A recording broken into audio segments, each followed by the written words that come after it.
14 años, ¿dónde vas a sacar tú para invitar? Ya me tocaba quitar el dinero de mi ama de casa. Si tú faltas, puedes que pagues consecuencias por eso, puedes que te golpeen por eso, ¿entiendes? Entonces tú coges y tienes que llevarla así o sí, o si no también consecuencias, que son un minuto de pared, comienzan a darte un palazo o entre tres comienzan a golpearte, te llevan a un rincón y no te puedes ni defender. Entonces lo que nosotros queríamos más es conquistar más territorio. Y claro, ahí venían las peleas, venían los apuñalamientos, venían las agresiones, venían otras veces ya me ha tocado agredir por obligación. Estas son algunas de las duras declaraciones que Ricky, un expandillero, compartió con El Debate. Desde los 14 años hasta los 29 fue integrante de una de las bandas latinas de Madrid. Con mucha ayuda y voluntad propia consiguió salir, pero esa ayuda no siempre llega a todos y, sobre todo, no todos quieren recibirla. Soy Belén Montes y hoy en El Debate analizamos con los expertos el origen de las bandas latinas y cómo salir de ellas. Hoy en El Debate, el podcast diario de El Debate.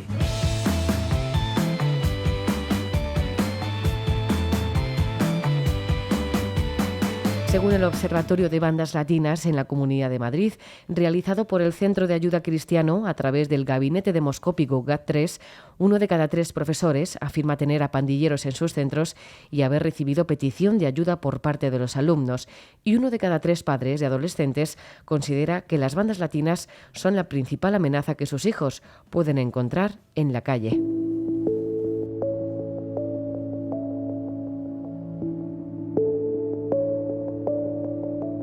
Las bandas latinas aparecieron por primera vez en España en el año 2000. Actualmente en la Comunidad de Madrid hay un total de 7 bandas que se disputan el territorio. Latin Kings, Los Trinitarios, los Dominican Don't Play, Los Nietas son solo algunos de los ejemplos de las primeras bandas que llegaron a nuestro país y que 2 décadas después siguen vigentes. Katia Núñez es antropóloga experta en bandas latinas. Katia, ¿qué tal? ¿Cómo estás?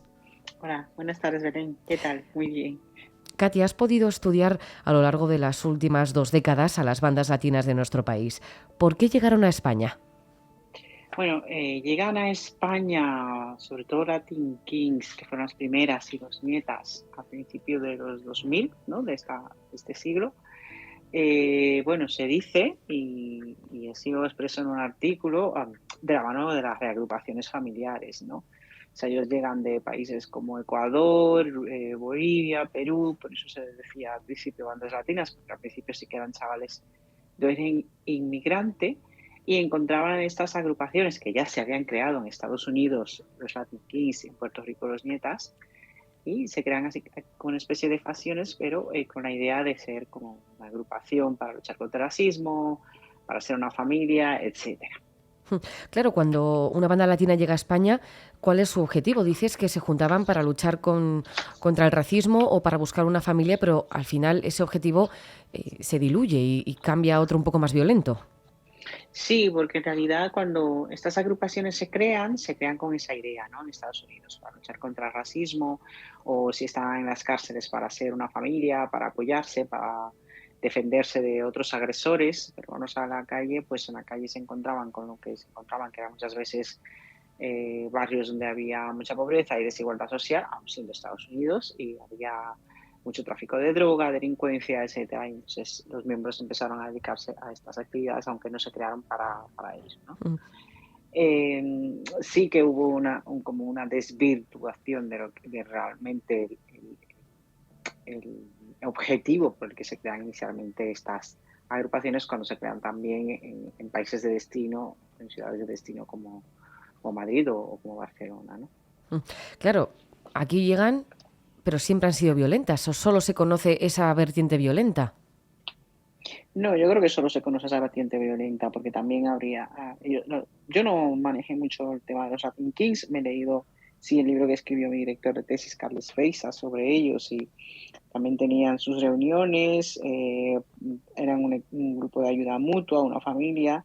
Entonces, en principio, por ejemplo, los trinitarios y los DDPs no tenían una buena relación, es verdad que siempre se crearon con la idea de rivalidad, ya cuando se crean aquí, pero al principio no se mataban. En Estados Unidos tampoco. Al principio no había esa guerra entre Dominican Don't Place y Trinitarios, que luego sí hubo por una lucha de poder al quedarse en las calles, ¿no? Los capítulos de los Trinitarios. En principio no se llevaban mal, luego sí que hubo esta rivalidad, y aquí todo empieza con la muerte de un rapero en 2009 que se llamaba Amor en Black. Pero al principio, aunque ellos siempre me han dicho, bueno, no eran nuestros amigos, eran nuestros rivales, pero es que muchos venían de la misma zona, ¿no? Del suroeste de República Dominicana. Entonces, de Vicente Noble, Azua, Barahona y las familias, entonces se conocían, o muchas familias eran muy cercanas, incluso yo conocí el caso de Moren Black, que era DDP, y el hermano era trinitario, o sea, al principio no se mataban, no se llevaban bien, probablemente había mucha rivalidad, mucha lucha de poder en los barrios, pero todo empezó con la muerte de Moren Black. Cuando dices DDP son los Dominican Don't Play, que no se llevaban bien con los trinitarios, ¿no? Al principio no se llevaban mal, luego sí, a partir de la muerte del rapero de los Dominican Don't Play, de los DDPs, Moren Black, sí que empezó la rivalidad entre ellos, ya la agresión pura y dura, ¿no? La violencia. ¿Cómo han evolucionado a lo largo de los últimos años estas bandas latinas aquí en España? Bueno, yo te puedo decir que desde que yo empecé la investigación en 2015 hasta ahora sí que ha habido cambios, porque hay una especie de boom de estas bandas a partir de la pandemia con el uso de las redes sociales, aunque siempre usaron redes sociales, ¿no? Siempre hubo YouTube, al principio era Hi-Fi, siempre se comunicaban por las redes sociales, pero esto le dio como mucha más publicidad, no fue algo que, inclusive fue algo espontáneo, no fue algo que ellos buscaron, y ahí habrá también muchos muy menores, mucho más menores de cuando yo empecé a investigarlas, de 11, 12 años interesados por estas agrupaciones, y que ha habido cambio en ese sentido. En ciudades como Valencia o Barcelona existe la figura del mediador de calle. ¿Serviría para que estas bandas en Madrid no fueran tan violentas y que se centraran en ese objetivo inicial, ¿no? de formar una familia a la gente que viene de fuera y que no se siente arropada? Yo creo que sí, pero además de un mediador de calle también tiene que haber más proyectos de intervención con estos jóvenes. Además de eso, yo creo que también que se tiene que apostar por que haya centros de jóvenes en los barrios, como pasa en Cataluña, ¿no? Que tienen los espacios de yogas, los scouts, etcétera. O sea, que se le dé más, que se fomente más este tipo de centros para que también los jóvenes, no solamente los de bandas latinas, cualquier joven cualquier chaval tenga donde acudir y tener actividades de ocio sano. Katia, tú llevas desde el 2015, como dices, estudiando este comportamiento, ¿no? De bandas latinas, de bandas callejeras. Por lo que has podido ver, ¿se puede o se debe poner fin a las bandas latinas, o más bien habría que reeducar a los miembros para que dejen la violencia? ¿Es posible? Yo creo que terminar con ellas no vamos a terminar con ellas. Tenemos 20 años y no vamos a terminar con ellas en un pispás. Eso yo no lo creo. Pero sí creo, en el caso de República Dominicana, por ejemplo, ya no se están matando Dominican Don't Place y Trinitarios. Ellos mismos han llegado a un acuerdo de pacificación, pero se siguen sintiendo Dominican Don't Place o Trinitarios, ¿no?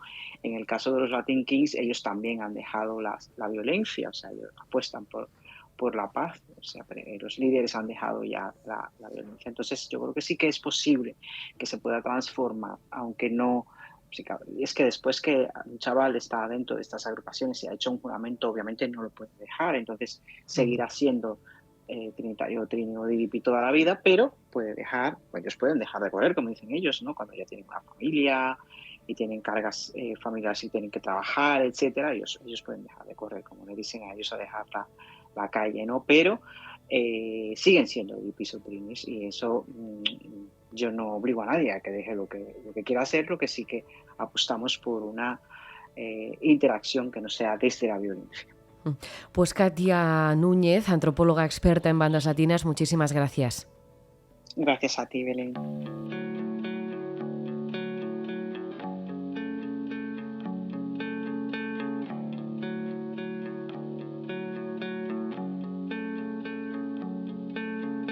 Diego López, director gerente de la Agencia de la Comunidad de Madrid para la Reeducación y Reinserción del Menor Infractor. Diego, ¿qué tal? ¿Cómo estás? Hola, buenas tardes, ¿qué tal? Diego, según los datos, atendéis a un total de 1.497 jóvenes, de los cuales 1.221 están en régimen medio abierto y 276 en internamiento. ¿Cómo llegan estos jóvenes al centro? Sí, bien, bueno, el presupuesto básico para que nosotros en la Comunidad de Madrid, a través del ARMI, podamos intervenir con menores y jóvenes infractores es, lógicamente, que se encuentren dentro de la franja de responsabilidad penal juvenil que la ley establece entre 14 y 17 años de edad y que, obviamente, cometan un delito, una acción antijurídica, y que ese delito pues esté soportado en una resolución judicial. Evidentemente nosotros, si no es con esa resolución judicial por la cual se imponga una medida judicial, bien de internamiento, privativa de libertad, o bien de medio abierto, no privativa de libertad, evidentemente sin ese presupuesto judicial nosotros no podemos entrar a intervenir. Es digamos, la razón y la motivación que da lugar a nuestra intervención profesional.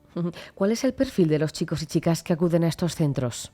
Pues normalmente el perfil tipo que nosotros estamos manejando con la población infractora juvenil, ya sea en internamiento o en medio abierto, es el de un menor varón en torno a 17 años y medio de edad, de nacionalidad española, y que comete un delito contra el patrimonio, generalmente hurtos o robos en sus diferentes modalidades, por ejemplo, robos con violencia, con intimidación o con fuerza.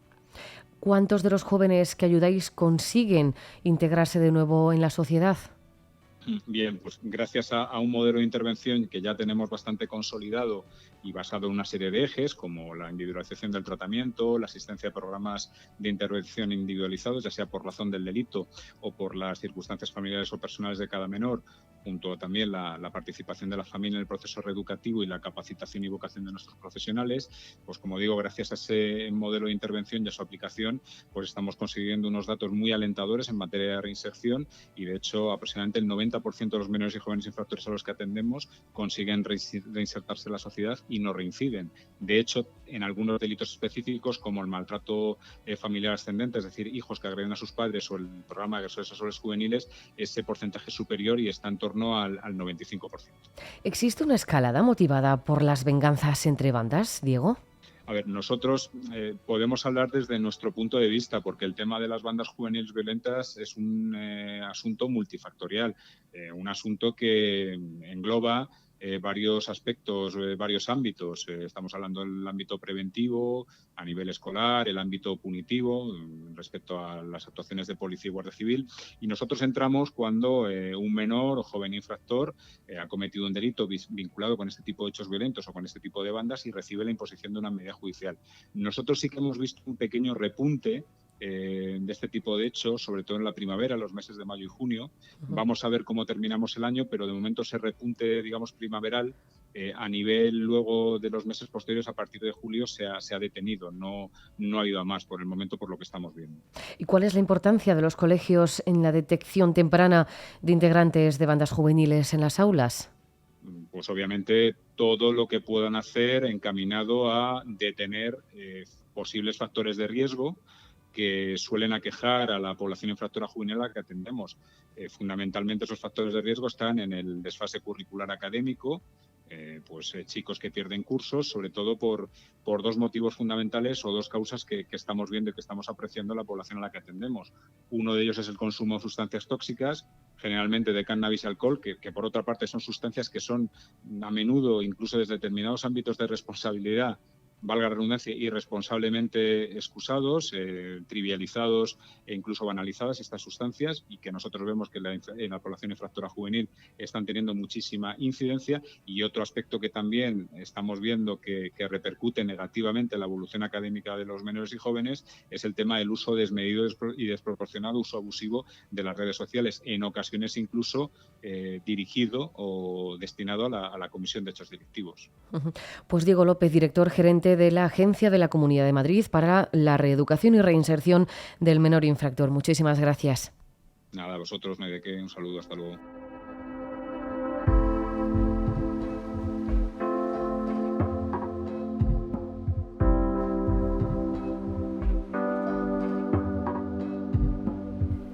Los centros de reinserción cuentan con una figura fundamental, la de los psicólogos, que escuchan y ayudan a todos aquellos que han conseguido salir de una banda o necesitan hacerlo, pero no saben cómo. Guillermo Fouce es presidente de la Fundación Psicología Sin Fronteras, psicólogo social y profesor de la Universidad Complutense de Madrid. ¿Qué tal? ¿Cómo estás?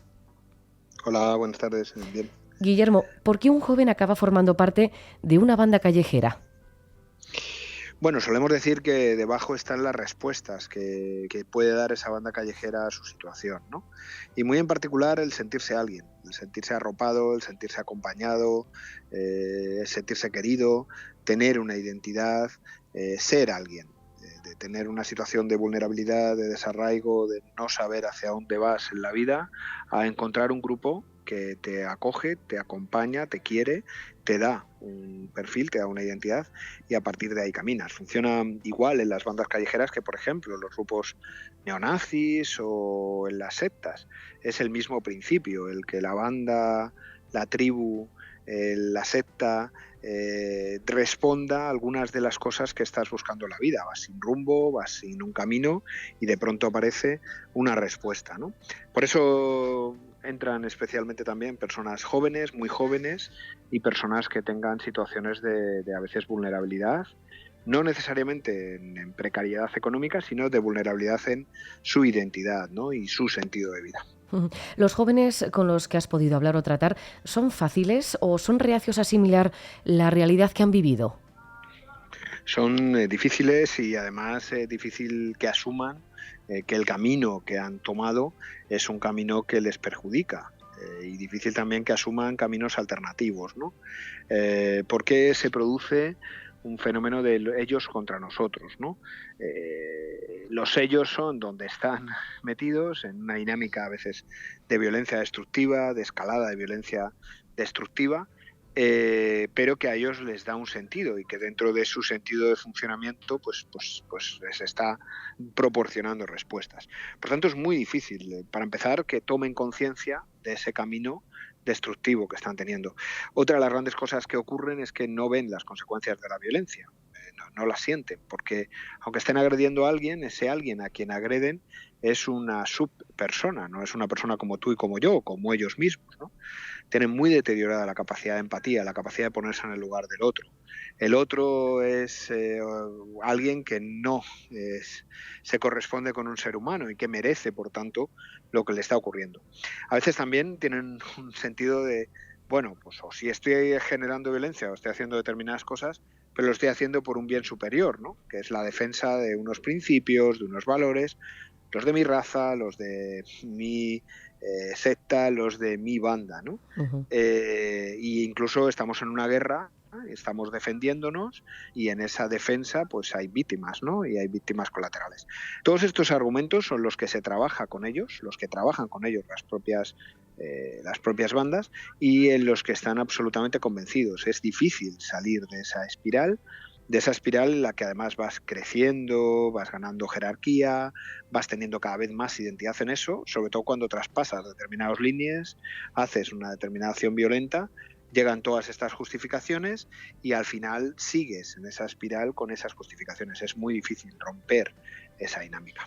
Estas bandas captan a gente muy joven, como dices. Bueno, hemos hablado con un chico que entró en una solo con 14 años. Viviendo esa vida desde tan jóvenes, ¿ellos son capaces de reinsertarse en la sociedad? Lo que sabemos es que siempre hay una posibilidad de reinserción y siempre se puede trabajar la reinserción. Y siempre hay un punto en el que se transfiere o se hace clic de alguna manera para darse cuenta de lo que está ocurriendo. A veces es yo sufrir la agresión o las agresiones que he hecho a otros. A veces es la acción de la justicia y que a partir de ahí los profesionales podamos establecer un diálogo diferente. A veces es establecer alternativas que en ese diálogo, ese acompañamiento, distorsionen con las respuestas que nos está dando la banda, ¿no? Y a veces es también, que es otra de las áreas que hay que trabajar claramente, recuperar la empatía, hacer que yo me sienta agredido y agresor y entonces recupere cuáles son las consecuencias de mis actos.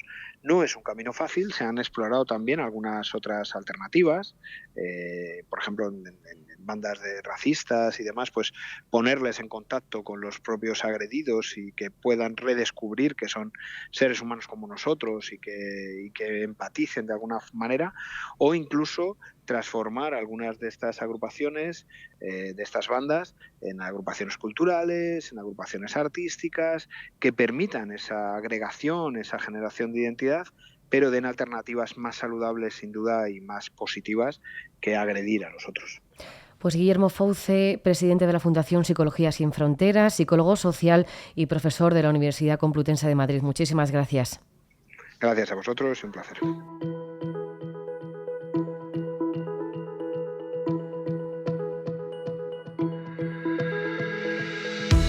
Ejemplos como el de Ricky dejan claro que con ayuda se puede salir de una banda latina. En la Comunidad de Madrid trabajan junto a expertos y psicólogos como Guillermo para poner fin a estas pandillas callejeras que por desgracia terminan muchas veces con desastres como las muertes del pasado fin de semana. Lo importante es encontrar esa ayuda y que todos los jóvenes puedan reinsertarse en la sociedad después de vivir un infierno callejero.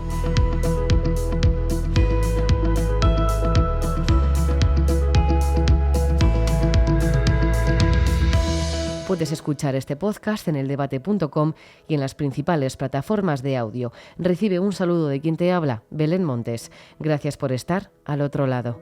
Adiós.